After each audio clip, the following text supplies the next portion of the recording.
Hi everyone, hope you're doing well. We've been talking about diodes for the last couple lectures, and today we're going to turn and look at applications of diodes. Okay, and we're going to focus on the two most important, light emitting diodes and solar cells. So these are systems where we either turn electrical energy into light or we turn light into electrical energy. I'm going to show you this through a series of, really a PowerPoint lecture because there are a lot of images that I want to show you, okay? And this first set will be on light emitting diodes. So here, let's go take a look at it. Hold on. All right, well, light emitting diodes are kind of everywhere now. Well, where did they come from? So first, a little history. People have observed electroluminescence, light emitted from materials when you pass an electrical current through them, for a long time, okay? But the first LEDs were produced in the early 1960s at RCA and at Texas Instruments. And these were gallium arsenide PN junctions, or gallium arsenide diodes. And they produced radiation at around 900 nanometers, which corresponds to about the band gap of gallium arsenide. Okay? They weren't very efficient, but they were solid-state light sources of a kind that didn't exist before that. The first LEDs were sold in the early 60s, but they were very expensive. By 1978, these could be mass-produced, and there were visible LEDs in the red and also yellow and green LEDs. Again, they weren't very efficient, but they could be used for indicators and for displays. Things changed a lot in the late 80s and early 90s. In the late 80s, the first practical blue LED was developed by Cree. And this was made out of silicon carbide. These were not very efficient, but they were the first blue light emitting diode. And with a blue light emitting diode, you could have a full color display. Okay? Finally, in 1993, there was a big revolution. In 1993, Nakamura at Nichia Corporation figured out how to dope gallium nitride, P-type and N-type, and in an efficient way, and produce blue LEDs that were very powerful, very, very bright, and relatively inexpensive. And this paved the way for the widespread use of LEDs for things like illumination, which we see now. Nakamura and two others won the Nobel Prize in 2014 for this development. It's not often that Nobel Prizes are given for almost purely technological innovations, but this was one, very important.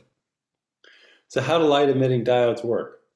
Well, for us, it's actually easy to understand. In a light emitting diode, we simply have a forward bias a light emitting diode is simply a forward bias diode in a direct gap semiconductor. In this case, electrons are injected from the N side, and if you like, holes are injected from the P side. And when the electron and holes recombine in the vicinity of the junction, electrons drop down to fill the hole states, and light can be emitted. The energy can be emitted in the form of light. The thing that's required to make a light emitting diode is that the energy relaxation by light emission has to be efficient compared to all the other processes whereby the electrons can give up their energy. And that can occur in direct gap materials, but it's actually not so easy to engineer. We want the energy to turn into light and not heat.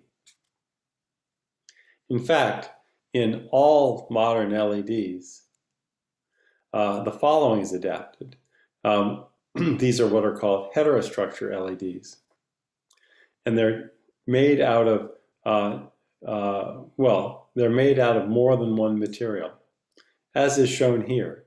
So in this case, we have a P and N doped layers of gallium nitride, but in between them we have a thin layer of indium gallium nitride. Indium gallium nitride has a smaller band gap than gallium nitride, and so it forms what's called a quantum well. That's what this is. Here, the quantum well serves to collect together the electrons and holes so that we have a high concentration of electrons and a high concentration of holes in the same physical location. And this promotes radiative recombination. It makes it much more efficient. Okay? So almost all modern LEDs are heterostructure LEDs because they're so much more efficient. All right? One more physical issue with LEDs. Once you have the light production, you still have to get the light out of the LED. And this might not seem hard, but there's actually an issue. Imagine we have a point source of light, one point on our LED here. Well, the light is emitted in all directions. Oops. The light is emitted in all directions, but when it meets the barrier, the junction between the chip, the semiconductor, and the air, something happens. The semiconductors all have high indices of refraction, between, let's say, 2 or 2.5 and 4. So light is refracted at the index, and if light meets the, light is refracted at the interface, and if light meets the interface at an angle which is too large, it'll be totally reflected. So it'll be reflected back down into the chip and not emitted at all. This graphic here kind of shows what's going on. If you imagine a point source of light, so one point on our LED, in the middle of this, these cones represent the cones of angles that can actually escape from the chip. Light that's emitted at any angle that's outside of these cones will just be reflected back into the chip and eventually lost. So that's a big problem for LEDs. There are ways around that. One is to bevel the substrate so that light that emitted from a point in the LED can bounce off of the beveled surfaces and emerge and then be reflected into an angle where they can escape from the LED. So get a little bit more this way. Another way is to put a intermediate material, let's say a transparent plastic like silicone, on the surface of the chip. This intermediate layer increases the cone of angles that can be emitted from the chip. It's not immediately obvious that this works, but it works for the following reason. We can make the silicone layer a hemisphere, like so, and then when light strikes the silicone air interface, because it's striking a domed surface, that means that it will always strike the surface at close to normal incidence, no matter where it strikes it, and so it gets emitted. So this last image here shows how an LED looks, a modern LED looks when it's all packaged up. Inside of here we have a tiny little piece the size of a grain of sand, and that's the actual light emitter where all the light comes from. Okay? It's connected to the anode and the cathode, to the legs of the LED. And then it's surrounded by a reflector cavity which reflects some of the light that's emitted through the edges of the LED back up in the direction that we want the light to go. Then, as we described, the LED and all the rest of this is encapsulated in epoxy, a transparent epoxy, which acts to guide the light out of the LED so that we can extract it more efficiently.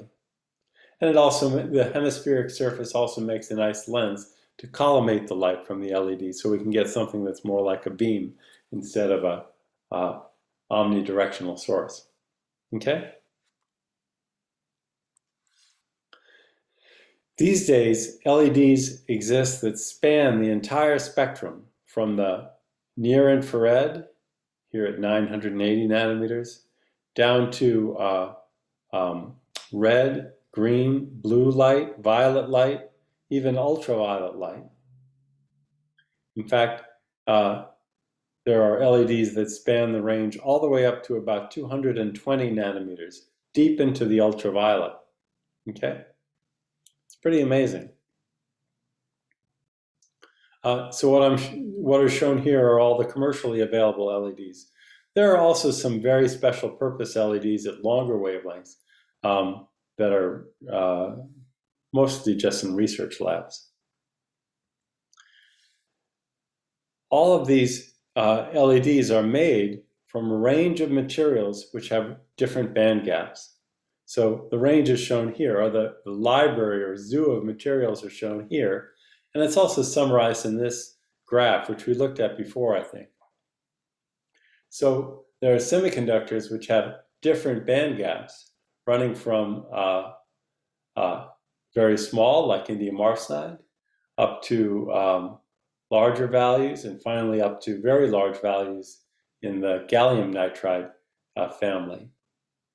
As we mentioned, by alloying the materials, let's say gallium arsenide and aluminum arsenide, you can make intermediate alloys that have intermediate band gaps. And now we can see one more thing. It's important, if one wants to make heterostructure LEDs, that the materials that are used are compatible. So that means they have to have the same, usually that means they have to have the same crystal structure.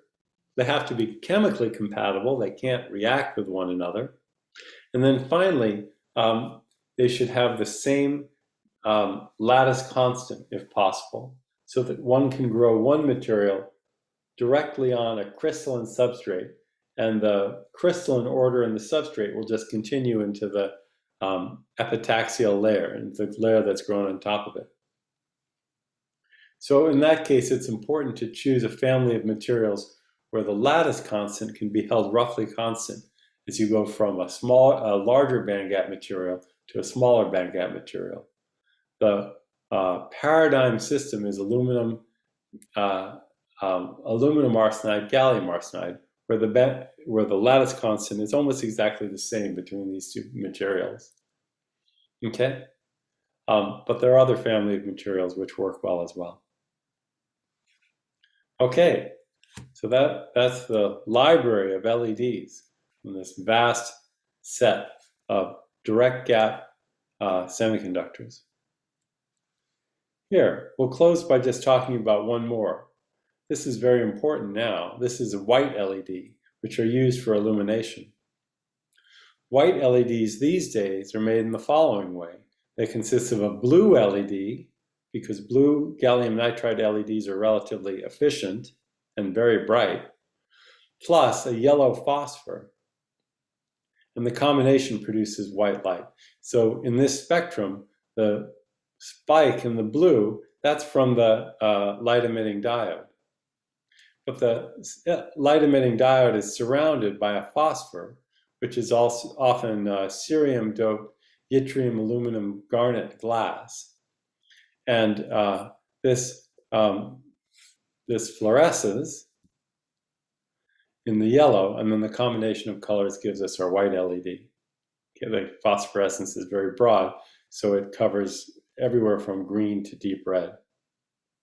Okay, so that's how the light-emitting diodes that are illuminating almost everything around us these days, that's how they work. Finally, I'll just close by looking at the development of LEDs, which is really quite amazing. The graph on the left shows the flux, so how much light is produced in a typical package. So that's lumens, okay, per package. And the blue dots are the price, the cost per lumen, dollars per lumen, okay? A lumen is a unit of visible, intensity of visible light power. And what you see is that from the 1970s until now, the cost of LEDs has dropped exponentially and dropped by about 3 orders of magnitude from then until now. Meanwhile, the brightness of LEDs, the amount of light that you can have emitted from a package, has also grown exponentially at about the same rate. It's an amazing development. And you can see where we are now. LED light bulbs are the most efficient and the lowest cost source of light. That's why they're replacing everything else. So what we used to call a 100-watt light bulb, a 1600 lumen incandescent bulb, you can get the same luminosity now from a 14-watt LED. So enormous reduction in the amount of power. So pretty cool. Anyway, it's all just a forward biased diode. Okay? Here, we're going to stop this video here.